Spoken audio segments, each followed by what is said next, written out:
దర్శి మరియు పరిసర ప్రాంత ప్రజలకు గొప్ప శుభవార్త.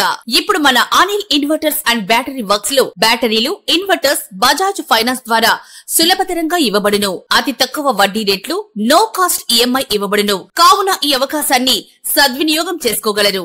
విచ్చేయండి Anil inverters and battery works, Autonagar, Addanki road, Darsi.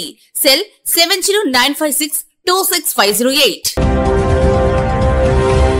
Darsi వ్యవసాయ మార్కెట్ యార్డును ఈ రోజు శుక్రవారం దర్శి నియోజకవర్గ TDP incharge doctor Gottipati Lakshmi స్థానిక నాయకులతో కలిసి సందర్శించడం జరగ్గా ఏఎంసీ చైర్మన్ దారం నాగవేణి సుబ్బారావు డాక్టర్ గొట్టిపాటిని అభిమానంగా స్వాగతించడం జరిగింది. ఏఎంసీ కార్యాలయంలోని ఏర్పాట్లను, వసతులను డాక్టర్ గొట్టిపాటి చూసి సంతృప్తి వ్యక్తం చేస్తూ కొన్ని సూచనలు చేయటం కూడా జరిగింది. ఏఎంసీ చైర్మన్ దంపతులు డాక్టర్ గొట్టిపాటికి ప్రత్యేక ధన్యవాదాలు తెలిపారు. డాక్టర్ గొట్టిపాటి వెంట మున్సిపల్ చైర్మన్ నారపశెట్టి పిచ్చయ్య, దర్శి పట్టణ పార్టీ అధ్యక్షులు పుల్లల చెరువు చిన్న, యార్డ్ అధికారులు, సిబ్బంది తదితరులు పాల్గొన్నారు.